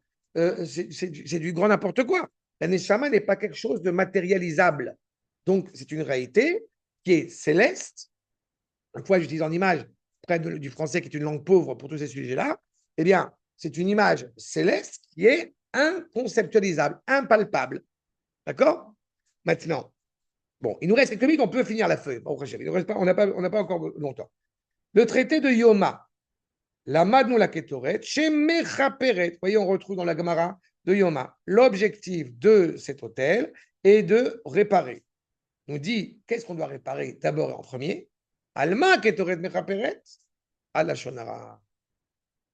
Que vient réparer la Ketoret? La mauvaise langue. D'accord? La mauvaise langue. Pourquoi? Est-ce qu'il y aurait une faute aussi? D'abord, c'est une faute évidemment on ne peut plus grave, et Dieu sait combien c'est difficile de la réparer et de la corriger. Ceci étant dit, on peut s'interroger pourquoi est-ce que cette faute est tellement présente dans le peuple juif? Parce que le peuple juif, eh bien, a comme force, comme valeur essentielle, la parole. Nous ne sommes pas le peuple du livre, nous sommes le peuple de la parole. Par conséquent, de même qu'Akadosh Baruch Hu, sa parole est créatrice, la parole de l'homme, eh bien, est également créatrice. Et que Dieu préserve, elle est dévastatrice. Vous savez que quand il y avait, et il y aura, je l'espère, cette réalité de ce qu'on appelle la tsarat, qui ressemble à la lèpre, mais qui n'est pas la lèpre. Il y avait la tsarat sur la maison, il y avait la tsarat sur le vêtement, il y avait la tsarat sur lui-même. Et on n'a plus ça aujourd'hui. Et on se dit, c'est mieux. Non. Le Or HaChaim HaKadosh dit un truc génial, à savoir que malheureusement, il n'y a plus ça. Parce que quand il y avait la lèpre sur la maison, sur le vêtement ou sur nous-mêmes, bah, on était conscient que, bon, il faut que je corrige là un petit peu. Alors, j'aimerais vous dire qu'il n'y a plus cette sarat, parce que grâce à eux, plus personne ne fait de la shonara. J'aurais aimé vous dire ça, mais non. Il y a quelques autres. Exactement. Le siret, tu as trouvé le terme. Il n'y a pas de sonnette d'alarme. Exactement. Il y a quelques autres tréfas quand même qui ne. D'accord. Excuse-moi, j'ai rigolé pas pour ça, j'ai rigolé pour. La réalité, c'est que tu as raison pour ça. Mais la faute du Lachon Hara, vous voyez à quel point c'est une faute qui est considérable, qui est très importante. D'accord? Comme j'aime à le dire à chaque fois, il n'y a rien de pire des phrases amorces. Je vous encourage encore une fois à savoir, je sais qu'il n'y a pas de risque ici, mais je vous encourage à, quand vous entendez, parce qu'on ne prononce jamais ce genre de phrase, bien évidemment, mais quand on entend, je ne veux pas faire de la shonara, mais d'accord? J'en connais un qui fait pas mal ça. Hein. D'accord? Ouais? Non, moi, c'est pas moi. Ça, vous comprenez que ces phrases-là sont une catastrophe. Donc, je dis rien. Je ne parlerai pas en mal de. Je ne parlerai pas en mal de. Voilà. Et il y a ce que j'adore, la forme sans mots. Alors, je vous fais la forme sans mots, sans faire la shonara, mais la forme visage. Ça veut dire. Non, mais même pas de nom. On veut pas, la personne qui ne fait pas de la shonara, mais en fait, qui fait que du la shonara. C'est ça. Avec oui. Ah ouais. Tu le fais drôlement bien. Quand même. T'as vu, voilà. Il y a de l'exercice. Hein. Sentez-le, voilà. C'est l'expérience, c'est l'expérience. Toute ma vie, c'est pour travailler. D'accord? C'est ça. C'est exactement ça. Ça doit être réparable. Et je répète, la shonara, il y a plein de réalités du la shonara. Et il y a du la shonara qui est permis selon la halakha. Quand on est en réunion de professeurs, on est obligé de dire le nom d'un élève et on va le prononcer uniquement si cela est nécessaire. Si quelqu'un, eh bien, on sait qu'il risque de te mettre en danger si je ne te préviens pas en amont, il y a une permission de le prononcer. Il faut savoir de quoi on parle. Quand moi, j'avais entendu à plusieurs reprises de citer tel ou tel député ou tel représentant, a priori, c'est du lachon hara. Évidemment que c'est du lachon hara, mais c'est du lachon hara qui a un sens dans la mesure où il faut mettre le doigt sur ceux qui, malheureusement, portent préjudice au peuple juif en tant que dirigeant, pas en tant que personne individuelle. Je n'ai jamais dit tous les gens de gauche sont des catastrophes. Il ne me viendrait pas même à l'idée de le dire. Ni même les Haredim. Ça ne viendrait pas à l'idée de dire un propos pareil. Pourquoi? Parce que ça serait vraiment, encore une fois, dire du mal du peuple. Ce n'est pas le cas. Vous comprenez ces nuances qui sont très importantes. Mais à l'échelle globale, nous devons faire très attention sur ce que nous disons et sur ce que nous ne disons pas. Le Rav Tzvi Yehuda, le fils du Rav Kook, Makor numéro 12, va ajouter aussi un point essentiel. Sefer Shemot, Madgish et Apan chez la Bata Devarim, met Akadosh Baruch Klapei Am Israël. L'évocation de la Kétoret, elle est effectivement dans le Sefer Shemot, mais on voit tout son sens justement dans le livre de Vaïkra. Il faut comprendre que la flèche, eh bien, si je peux utiliser cette image de la flèche, dans le livre de Shemot, c'est la flèche d'en haut qui part vers le bas. D'accord? Alors que Vaïkra, Veilou Sefer Vaïkra, Madgish et Apan chez la Vodat Am Israël, Klapei Akadosh Baruch Hu.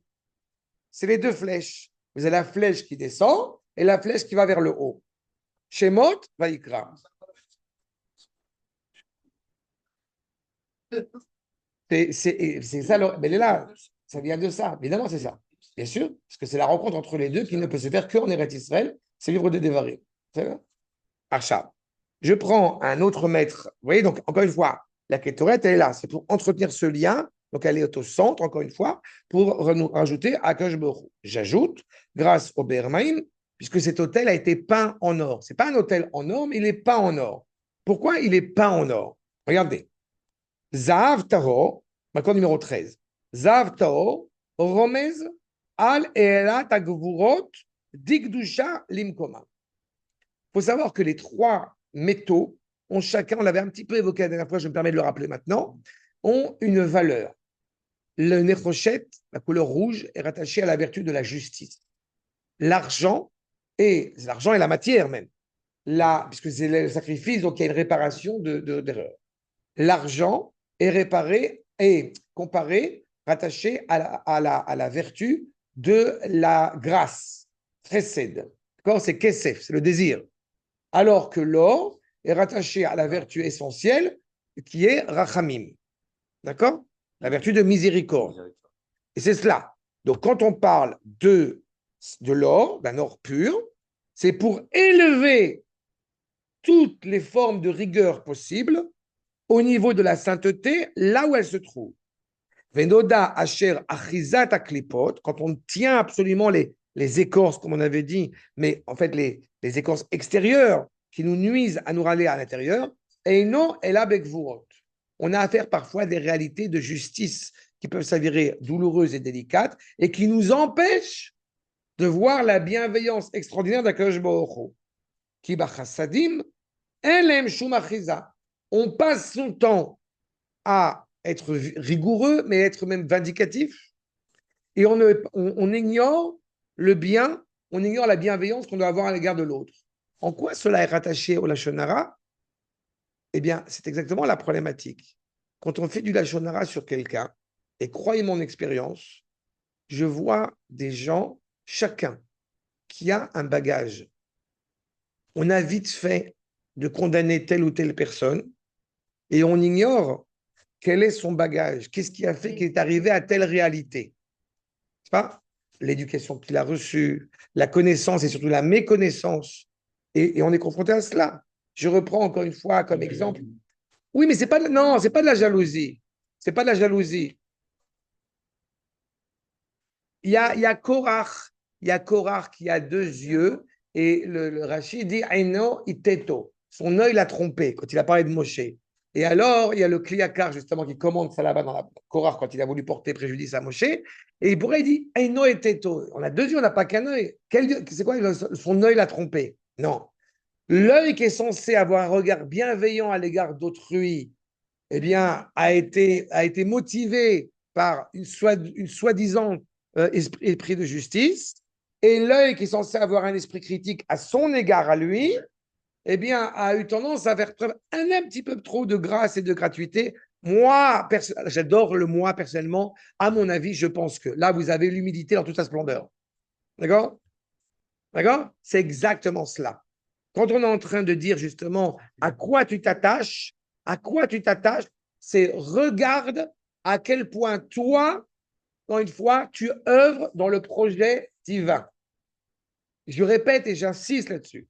C'est qu'est-ce que nous faisons pour le projet divin. À chaque fois que vous avez des problématiques dans le monde haredi, dans les gens religieux, pas religieux, sionistes, pas sionistes, la vraie question qui doit nous imposer, c'est est-ce que j'ai redressé les manches pour agir ou non? Si je n'ai pas redressé les manches pour agir, tais-toi. Ne soyez pas des râleurs de salon. Ne soyez pas, c'est très français ce que je veux dire maintenant, c'est vraiment la France profonde. Se plaindre de plein de choses qui se passent sans se préoccuper, encore une fois, à d'œuvrer pour le réparer. Ce n'est pas une autre terre, ce n'est pas un autre peuple, c'est nous. Donc, quand on nous dit justement cet or pur, c'est rattaché, encore une fois, à la miséricorde profonde du projet divin et dont tu es capable de dépasser le cuivre, de dépasser la vertu de justice, de dépasser même la gratuité. Ça veut dire, non, tout le monde est beau, tout le monde il est gentil. Ça aussi, c'est insupportable. Non, ça dit, Rabotai, Sibour, comme le rappellent nos maîtres, ça veut dire tzadikim, benonim, rechaim. Oui, il y a des pourris dans le peuple juif. Mais ces pourris-là, je les aime de tout mon être. Malgré leur pourriture. Parce qu'ils font partie du peuple juif. Point. C'est le postulat fondamental. Et ne vous prenez pas la tête avec toutes les stars qui sont en Europe. J'ouvre une toute petite parenthèse. Ne vous prenez pas la tête avec toutes ces stars appelées juives en Europe qui sont inconnues en Israël. D'accord? Amir, il est sympathique, mais qui sont inconnus en Israël. Oui, parce qu'il y a Amir qui vient. Ne parlez pas de lui. D'accord? Quand vous entendez un philosophe imbu de lui-même et qui dit beaucoup de bêtises, vous comprenez que c'est une perte de temps d'aller même essayer de réagir à ses propos. D'accord? Je vais faire la parenthèse. Ve'alken, anitzotzot alalo, ces étincelles, non, en plus, pour le coup, après le propos des mauvaises langues, ce même philosophe a eu un repas avec le Rav Cherki et il a tenu des propos absolument intolérables. D'accord? Donc on continue, qui continue à être, non, j'ai pas dit son nom, je veux pas dire du mal de Finkielkraut. Chez Yardou, les klipas, koulam, voilà. Klipa, kulam, besodak vurotahen. On est impliqué par encore une fois, une rigueur terrible. Il faut savoir élever cette rigueur, élever cette force, encore une fois, faire la force la plus élevée, la plus choyée, qu'on appelle Zahav Tahor, de l'or pur. Qui Zahav et Prina Takvura, vous, Vematspun Zahav Yete. Si je vous ai dit à l'instant que l'or, c'est a priori la miséricorde, alors on pourrait se dire qu'il y a une contradiction avec ce qu'on voit maintenant. Non. Parce qu'en réalité, vous avez deux formes de rigueur. Vous avez une rigueur qui est la dureté de la justice, et vous avez une rigueur, en réalité, qui est, j'ai envie de dire, la miséricorde malgré tout. C'est aussi s'imposer ça. D'accord? Il y a une sorte de gentillesse parce qu'on est gentil, on n'a pas envie d'être méchant. Non. Ce qui doit importer, c'est un engagement, c'est une ligne de conduite, c'est une droiture.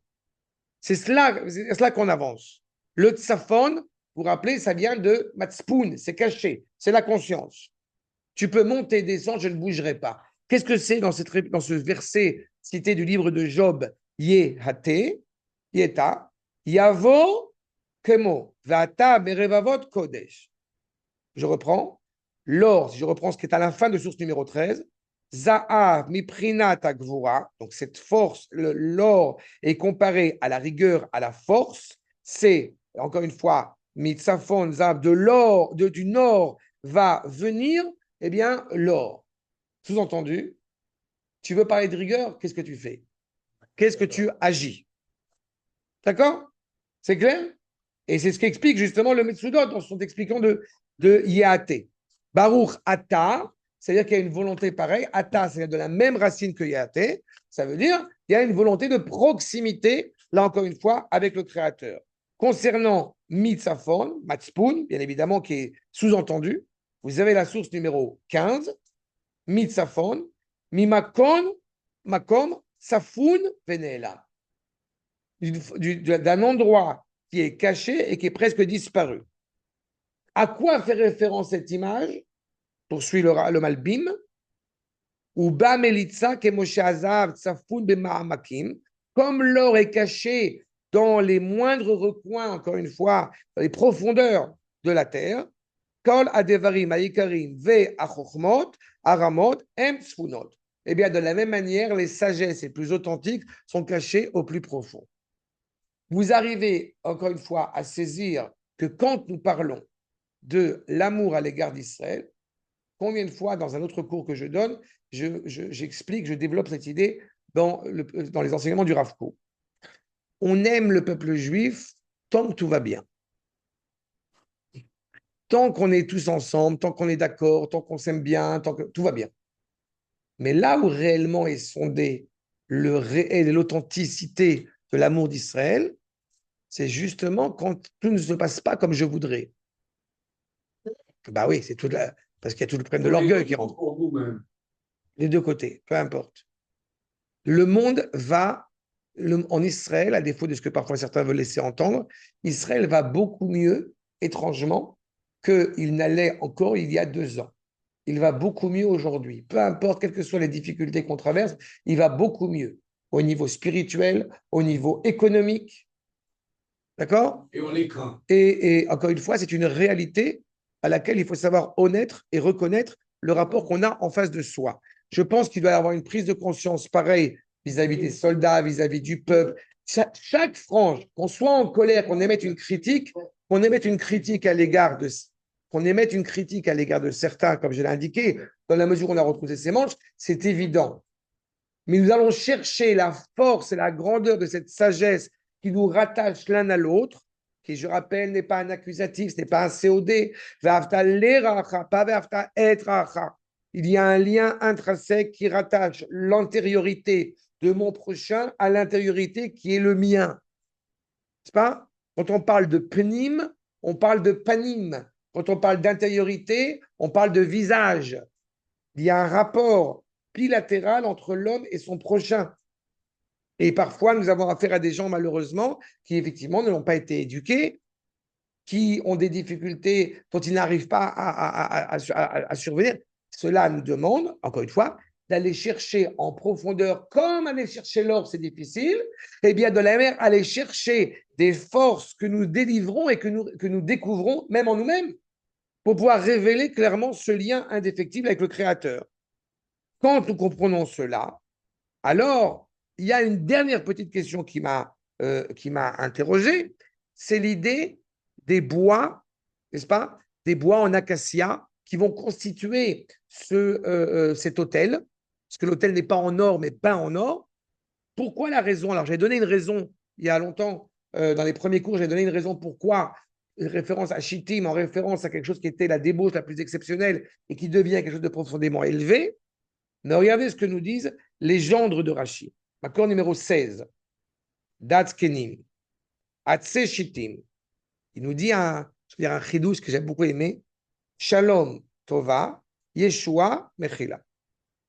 Shittim, Shin, Yud, Tet, Shin, Tet, Yud même. En fait, vous avez en acrostiche, ça notaricon, Shalom, c'est la complétion. Comprenez bien à chaque fois, Shalom n'est pas la paix. C'est complétion. Shalom, Shlemut. Le projet divin. La paix, ça ne veut rien dire chez nous. Complétude. Non, on est en français exprès. Complétude, ça n'existe pas. Khila, ça n'existe pas. Le terme exact en français, c'est complétion. D'accord? Mais c'est shalom. D'accord? Shalom, tova, la bienveillance. Yeshua, la délivrance. Et mechila. Il y a une nuance que vous devez avoir en tête entre selicha et mechila. Selicha, c'est auprès du Père. Mechila, c'est auprès du roi. Ça veut dire que quand on parle le matin dans la prière, enfin que le matin, mincha, arvit, et qu'on dit chol li, chol lanu, slach ou muchol, slicha ou mechila, auprès du Père et auprès du roi, comprenez que le roi, quand on a fait des erreurs et qu'on demande pardon, il a effacé les cahiers des charges. Mais le cahier existe toujours. Alors que slicha, le sens de pardon au sens hébraïque du terme vis-à-vis du Père, de la mère, peu importe, c'est un effaçage total. La faute n'existe plus. Il nous importe pour atteindre, pour acquérir cette slicha, il faut absolument qu'il y ait le mechila.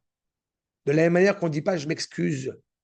On dit je fais telle ou telle erreur et au nom de cela je m'excuse. Pas? Parce que si on dit je m'excuse, c'est de la politesse, ça ne veut rien dire. Pardon? Oui, Pardon, je n'ai pas entendu? Je prie de m'excuser. C'est ça. Oui, mais veuillez, c'est un ordre. Il n'est pas obligé de t'excuser. D'accord? Quand on dit slicha, c'est OK, mais on dit slicha avec une volonté aussi de savoir pourquoi on demande slicha. Et si on dit mechila, justement, il y a une volonté aussi de dire désolé, mais je sais, encore, c'est tellement facile, malheureusement. Vous savez, j'ai évoqué ça une fois. J'avais eu un litige avec un jeune homme. C'était pas bien comporté. Mais j'ai voulu malgré tout essayer d'adoucir le propos. Pendant 2 ans de suite, je lui ai apporté un Mishloach Manot. Tous les ans à Purim, tac, j'appelle un Mishloach Manot. Et je lui ai apporté. Ça n'a rien suscité. La 3e année, j'ai arrêté. Pourquoi? Alors, je n'étais pas fautif du tout sur la question, mais il m'importait d'essayer de, voilà, comme on dit, rabiboucher. Non, il m'importait réellement de retrouver une certaine cohésion, même si c'était lui qui était responsable. Dans cette volonté, encore une fois, c'est ce que nous dit quand on est en Ramadan, voilà, d'apporter quelque chose. J'ai fait la responsabilité, puisqu'on demande vraiment pardon 2 fois, 3 fois à quelqu'un. Si la personne, et on est sincère, n'est pas prêt à accepter, alors c'est plus mon problème. D'accord? Et c'est important aussi de bien entendre cela. On ne passe pas son temps à se flageller. D'accord? Il n'y a rien de pire, on n'est pas chrétien. Baruch Hashem. Donc, Yeshua et Mechila. Mechila, c'est vis-à-vis du roi, comme je l'ai dit. Rien. Rien, mais je m'en fous. Ça y est. Rien. Non, rien. Rien. Oui, mais c'est pas. Non, d'abord, ce n'est pas une question de 2 fois ou 3 fois, c'est une question de démarche. On a blessé quelqu'un, il importe, bien évidemment, que celui qui a été blessé puisse accepter le pardon, mais que d'un autre côté, celui qui a demandé pardon, il ne fait pas 3 fois Mechila, Mechila, Mechila. Non, il va à 3 opportunités possibles pour essayer, encore une fois, d'adoucir son cœur. Et il y a une vraie démarche de sa part. D'accord? Il y a une personne, j'ai déjà habité déjà plus à Haïfa. Encore une fois, c'est un exemple pour vous donner un petit peu le sens de ce que je dis. Il y a une discussion avec des amis, etc. Et j'ai évoqué le fait que cette personne était convertie. J'avais 19-20 ans. Et j'ai évoqué le fait qu'une personne soit convertie. Et je l'ai dit vraiment avec une volonté d'admiration, pas du tout pour le blesser. Mais la personne n'était pas intéressée à ce qu'on dise qu'elle soit convertie. D'abord, mais en général, on ne rappelle pas à quelqu'un qui est converti. Et bien, la personne a été blessée. Et bien, comme j'ai entendu qu'il a été blessé, j'ai fait, alors que je n'étais plus à Haïfa, eh bien, j'ai voyagé jusqu'à chez lui, au mois de Tishri, là-bas, avant Yom Kippur, puisque c'était les fêtes arrivées. Et j'ai frappé à la porte et je lui ai demandé pardon. Et on s'est pris dans les bras, l'histoire était terminée. Bon, il se trouve que c'est un garçon, c'est un homme qui est un ben Torah, qui comprend la Torah, donc les choses se sont bien faites. Mais voilà, et depuis, on a des relations très cordiales et très joviales et très sympathiques. C'est évidemment pour, encore une fois, retrouver cette cohérence. Mais vis-à-vis d'Akadosh Baruch Hu, c'est ce qui attend, la complétion, la Tova, Yeshua, la délivrance, et le plein pardon. Et justement, Uba Midbar, Ayusham, Yaharim Gdolim, dans le désert, il y avait des forêts énormes, Shenatlu Misham, Otanetzim, on a enlevé ces arbres de la forêt, Akeruim et Shittim, c'est ce qu'on avait expliqué, les acacias, d'où le fait que la cité s'appelait Shittim. Dirti Vaishev Israël Beshitim, Vechen Vaishlach Yehoshua Binoun, ils vont s'asseoir à Shittim, Yehoshua Binoun, il va envoyer donc des gens de Shittim, Ve al Shem Ayar, au nom de cette forêt, Nikra Amakom Shittim. C'est pour ça que c'est appelé, cet endroit est appelé Shittim, comme si on disait, comment s'appelle cet endroit? Acacia. Pourquoi est-il appelé Acacia? Parce que dans cet endroit-là, il y a une forêt énorme d'acacia. Pinède. Vous voyez ce genre de. Hein? Voilà. PIN, pas PIN. וזה שם, במדבר, ארץ שיטה,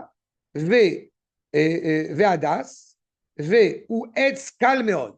Il s'avère d'un point de vue technique que c'est un arbre qui est très facile à manier, très facile à travailler.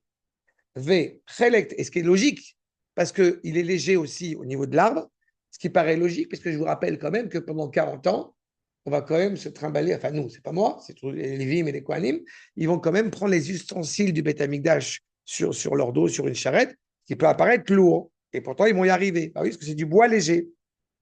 Ve chelek teda, chez ou kal charé, même chet 48 krachim, il y avait 48 planches et pieux, etc.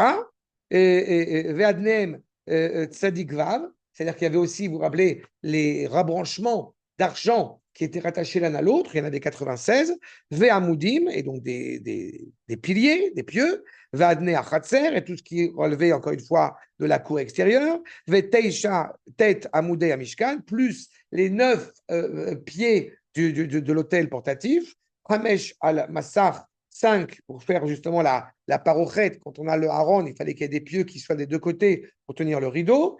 V, Arba et 4 pour la parochette. Veyetodem, des pieux, encore une fois, qui rattachaient ce mishkan, ce temple portatif, au sol. Ve'adnem, kolze, moshrin, shmone bakar, shenatnu levne merri. Eh bien, les enfants de Merri, c'est-à-dire les descendants de, justement, c'est les Kohanim, les Lévim, qui avaient une charrette avec 8 bœufs et tout ce que je viens de vous dire maintenant. Donc, c'est particulièrement lourd. Donc, il a apporté justement cette réalité, cette légèreté du bois qui fait qu'il était facile à porter. Peu importe, mais il est léger à porter. Le fait est, c'est que c'est une raison que nous apporte les gendres qui s'ajoute à la raison que je vous avais donnée, à savoir, quand on parle de légèreté, qu'est-ce qui est problématique quand tout est léger? La légèreté, encore une fois, de la débauche. On peut facilement trébucher de ces filles qui viennent de Midian, puisqu'elles n'ont qu'une seule envie, que tu leur dises oui. D'accord? Vous comprenez là. C'est ça, exactement. Kundera. C'est ça. Donc, il y a un parallèle, encore une fois, vous voyez, entre la réalité physique et la réalité spirituelle qui est derrière.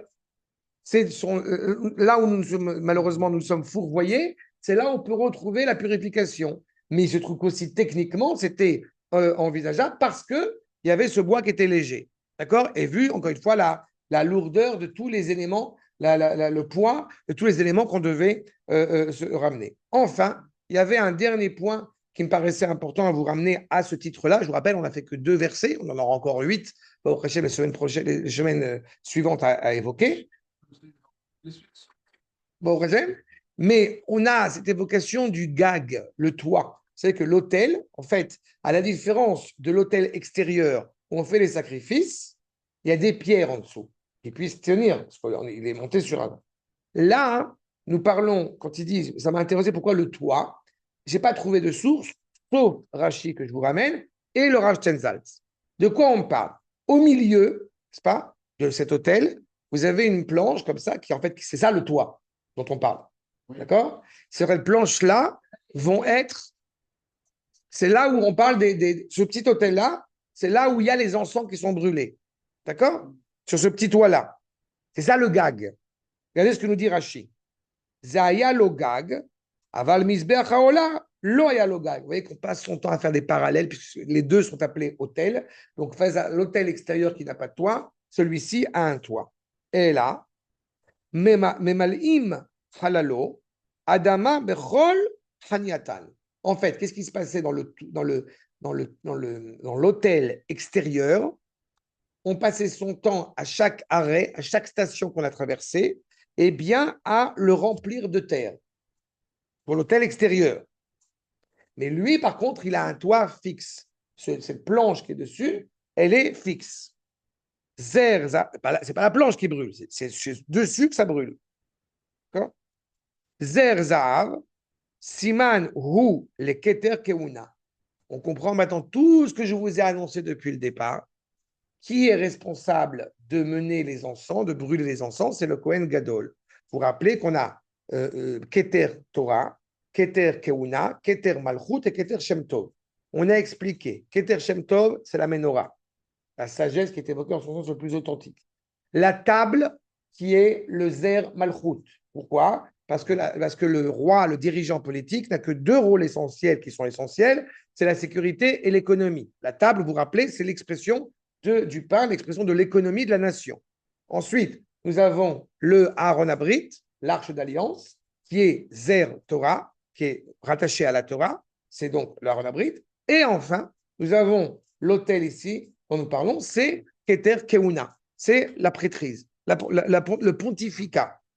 D'accord? Enfin, pour terminer, nous dit le Rav Tenzaltz, le Chassidike Livracha, si Pita Otozav Taor numéro 18, Ed Gago, Chelko Elion. En fait, qu'est-ce que tu as peint en or? Comme je l'ai dit, la dimension supérieure, là on va déposer les encens. Ved Kiriotav, Saviv, Ved Karnotav, Vasitalo, Zer, Zav, Saviv, les Kishut, Vakete. En fait, il semble que tout ce qu'il y a autour, vous avez comment on dit, comment c'est le football? Le football, il y a dans les coins, penalty, là où on fait les. Tu sais quoi? Corner.